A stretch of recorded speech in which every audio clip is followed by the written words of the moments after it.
Over the years, I've realized that most of the things I declutter are things I've already decluttered before. So this video is not about telling you that you're not allowed to buy things ever. It's about understanding why we buy what we buy and why it so often turns into clutter. For me, clutter is extremely draining. It takes my emotional energy, my mental energy, and even my physical energy. So in this video, I really want to share 8 things I'm not buying in 2026 as an invitation for you to reflect on your own purchasing patterns so you can spend your money and your energy more intentionally. If you're new here, welcome. I'm Veronika. On this channel, I make videos on self-improvement, sustainable habits, and creating a life you love. Before we continue, I want to invite you guys to join my free weekly newsletter called Aligned. Every week, I send you an email with my personal reflections, lessons I'm learning, and things I don't always talk about here on YouTube. It's completely free, and if you like this kind of exclusive content from me, you can join my weekly newsletter by clicking the link in the description. Alright, so the first big area I want to talk about in today's video is microtrends. Last year on TikTok, I felt like every single week we had a new trending thing,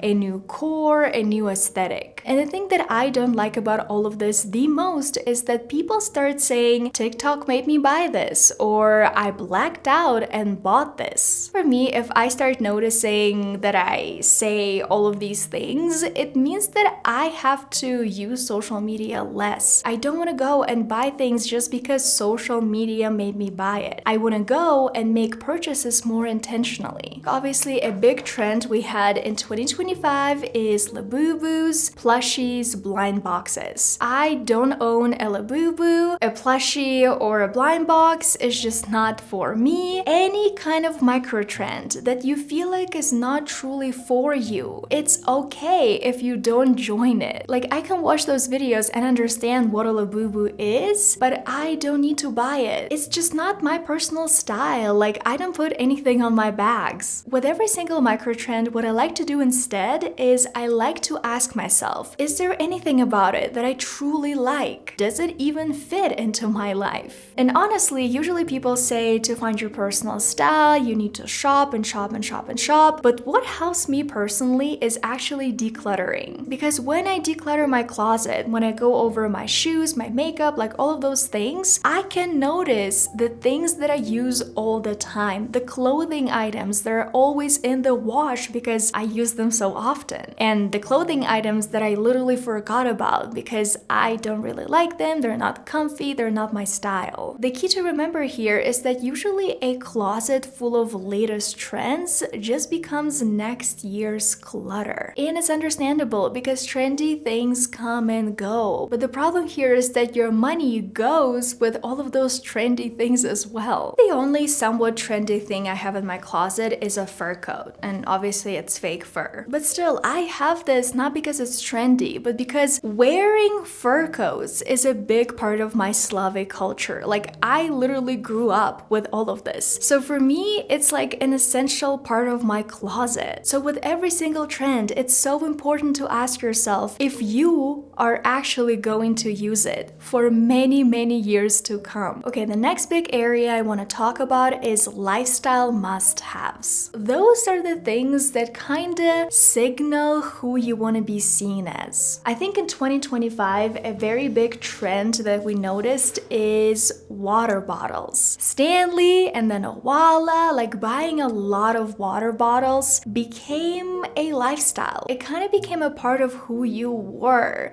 which sounds very strange. You only really need one good water bottle, and chances are you already have it in your house. And I have to stress it, you have to wash it very well and very regularly. Obviously, here we can also talk about luxury brands and especially their mass game. I'm vegan, so I can't really buy any of these, bags, and I don't really want to, obviously. In general, their mass game seems absolutely crazy to me that like people are actually willing to spend money on a bunch of things they don't actually like and they don't actually want just to have a chance to buy a bag that they actually want. It's kind of crazy to me. When it comes to my personal finances, I don't want to be playing any games. I want to buy things that I actually like and that I'm actually gonna use. One thing that I also want to add here is Lego Although this one is really hard for me because I know every single time I sit down to build a Lego set, I really enjoy this. But at the same time, I don't know where to store this. I don't have a lot of space in my apartment. And obviously, I like bigger sets, more complicated sets, and they tend to be very expensive. I also know that another big lifestyle thing that we had last year was an Aura ring. And to be honest, I really like mine. And I actually got mine for a very specific reason. I started using the app Natural Cycles to track my cycle and my temperature, I think in 2021. I'm still using this app, I really like it, but the thing that used to annoy me a lot is that in the morning I had to measure my temperature using a thermometer, and sometimes I would forget. And so I remember back in 2021, I was looking forward to getting something like a device that could help me measure my temperature. And so that was the main reason why I wanted to get an Aura ring, to measure my temperature every single morning and also to track my sleep. And so for me personally, this purchase was really worth it because I knew why I was buying this ring. Not just because it was trendy, because everyone had it, but because I had a specific need and I felt really frustrated before. And then the moment I got that ring, my life got way easier. Okay, so the next big thing that I'm not spending my money on in 2026 are all of the things that are not on my wish list. So I use this wish list app that is completely free, and the way I use it is actually for myself, not like for other people to give me gifts. If I want to buy something, instead of immediately purchasing it, I just put the link, I copy the link and I paste it and I add it to my wish list. I wait a few days, a week, 2 weeks, and then after 2 weeks, I go back to my wish list and I go over everything. And at the beginning, I was pretty skeptical about this approach because I thought it wasn't gonna work, like I'm still gonna wanna buy everything from my wish list. But what I noticed was the opposite. Every 2 weeks, I would open my wish list and I would delete a lot of things. It has saved so much of my money. The next big area I'm not going to be spending my money on in 2026 is physical books. And this might be very specific to me, I'm very aware of that. I usually read everything on my e-reader. I probably bought this thing in 2020 and it works great. I like how thin it is, lightweight, and I can carry a bunch of books here. I think this one is a Kobo Libra H2O. These are actually the only physical books I have, and the reason why I decided to purchase them is because I actually first read them on my e-reader and I really liked them, and I really wanted to talk about these books in my YouTube videos, or I just really wanted to have a physical copy because these books are very special to me. Okay, the next area I don't want to spend my money on in 2026 is products that don't work with my skin, with my hair, or with my body type. My skin is very sensitive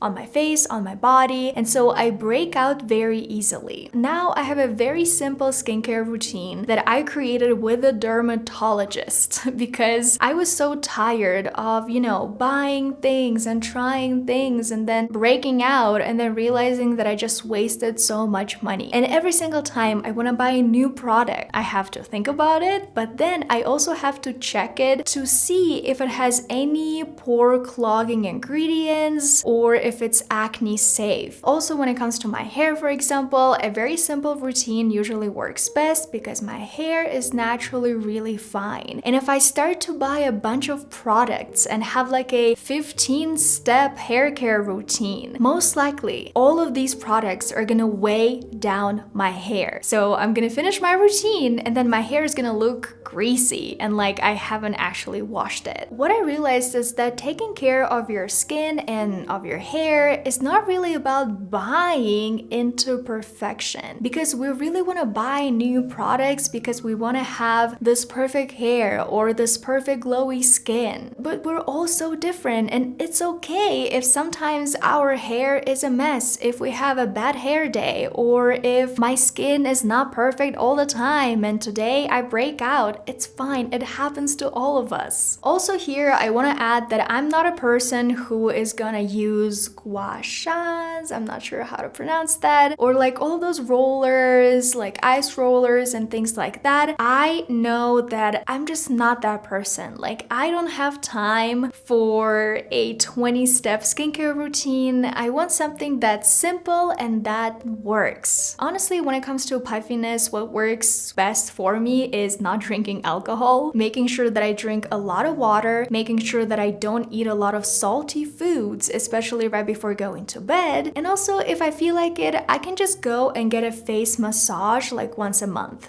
And that's great. Another beauty thing that didn't really work for me is getting my nails professionally done, like gel nails. My nails became so brittle and so just like soft, and they felt like not my nails anymore. And so that's why I no longer spend money to get my nails done or to get my toenails done. I do everything at home. When it comes to trendy clothing, one item that I know I don't really like, I know it's not gonna work for my body type, is capri pants. I don't need to participate in those trends because if I try to buy capri pants, it means that I kind of need to change my whole wardrobe. What else am I gonna wear? What about the shoes? What about the top? Like, I have to think about all of those things, which means I have to spend more money. The next category, number 6, is honestly my favorite one to talk about. Supplements without doing any blood work. I have a lot of things here, so let's break everything down. When it comes to supplements, what I like to do is I always like to go and get my blood work done first to see what I actually need. Then we have the greens powders. In general, when it comes to any of the greens powders, I prefer to just go and make myself a smoothie with real greens, or go and make myself a salad. Whole foods over powders. This is the principle that I like to follow. Collagen powders, all of those bloom powders, and all of these drinks. Energy drinks that are supposed to be good for you. I mean, they have so much caffeine and I don't need all of that in my body. Also, like drinks that have prebiotics or probiotics, because again, why am I drinking all of that? I can just go and eat fermented foods, real foods, instead of drinking all of this caffeine or all of this sugar to get something healthy. The same thing goes for like healthy candies that also say that they have a bunch of vitamins in there. The main reason why I'm so skeptical of all of these things is because I think they make us believe that we don't really need to change our daily habits. Like, we can continue eating unhealthy and just go and drink a greens powder or a collagen powder, and suddenly we're gonna be super healthy. But I think for me, sustainable change is created in a different way. First things first, I need to go and examine my basics. Am I sleeping enough? Am I eating well? And then go get my blood work done. And if I do have some deficits, I can go and supplement. Alright, the next thing I'm not buying in 2026 is perfume. And I really wanted to talk about this category in this video because I am this person who is very sensitive to smells. I've always been very sensitive to smells, to perfume. And so, you know how sometimes people say be very mindful of the things that you're spraying, especially when you're on the plane or at the office, because there could be people who are allergic or who are very sensitive. I'm not allergic, but I'm very, very sensitive. Like, a lot of smells can give me a headache, especially if it's like a very, very strong smell. I start feeling like there's no fresh air around me. Obviously, it's one thing if I'm at home, I can go and open the window, or if I'm outside and somebody sprayed something in front of me, it's fine, I'm outside. But if I'm on the plane and somebody is using perfume next to me,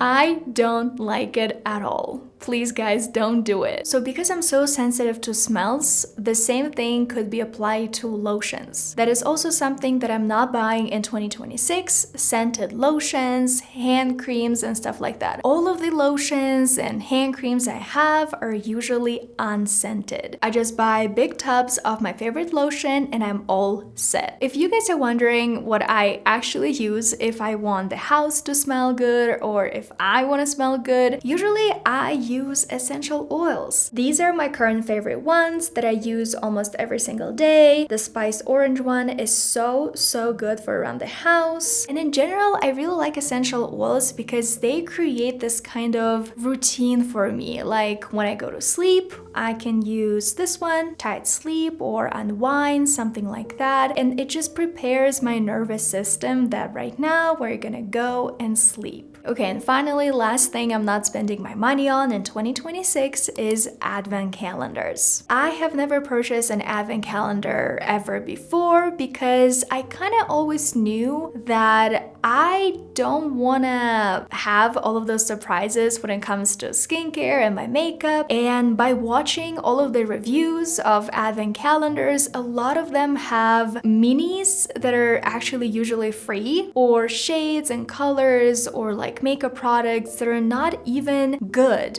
that people don't really like. It's such a special time of the year, and it's really nice when companies create an advent calendar that has all the best products, and there are companies like that. But personally, I don't really want to buy one, especially any of the luxury ones, because they do look pretty, like the packaging is so pretty, but they're often so expensive. And also, like, where am I going to put this packaging? All of this just represents clutter. And if I have to throw this out, it just seems like such a waste to me. So now that I've shared all of the things that I'm not buying in 2026, I actually want to talk about my main spending principle. I think we're all so different, and I don't want this video to be about, okay, now you can't go and buy any perfume. Like, if you like perfume, you can go and buy it. But I'm just saying that it's not for me. To be honest, I used to be that person who was always on a very strict budget, and I never ever allowed myself to spend money on myself. Like, if I wanted to buy something pretty, if I wanted to buy something that I needed or something that I wanted, I always talked myself out of that. And to be honest, it didn't really feel good. With all of the declutters that I've done recently, I realized that the problem isn't really the stuff. The problem is the why behind it. Like, why are we buying all of this stuff? And usually the answer is a specific feeling. We buy something because we think it's gonna give us a new identity or a version of ourselves that's always put together. But let's be honest here, you don't buy into a new identity. Sustainable change is created slowly and intentionally. Because if you try to change your identity like that, your nervous system is gonna be like,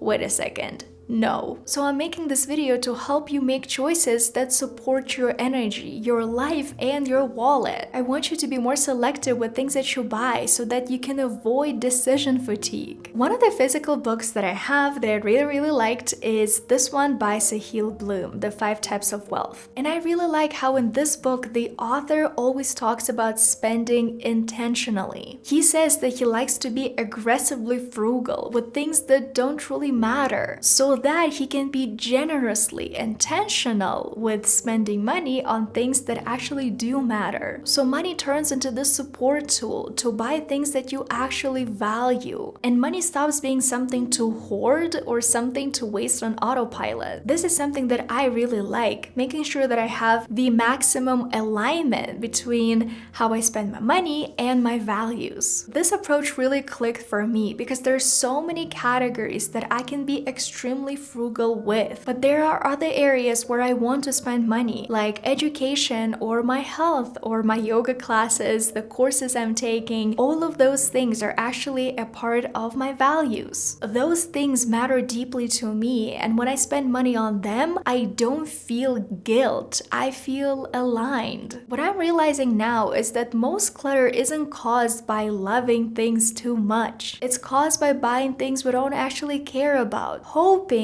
they will change how we feel. So I think it's going to be it for today's video. Now that you know what my spending principles are and all of the things that I'm not buying in 2026, the next step is understanding what you can do instead of scrolling and impulse shopping. To learn all the habits that can give you better, more sustainable dopamine, click here. Otherwise, thank you so much for watching. Like and subscribe if you can, and I'll see you in my next video.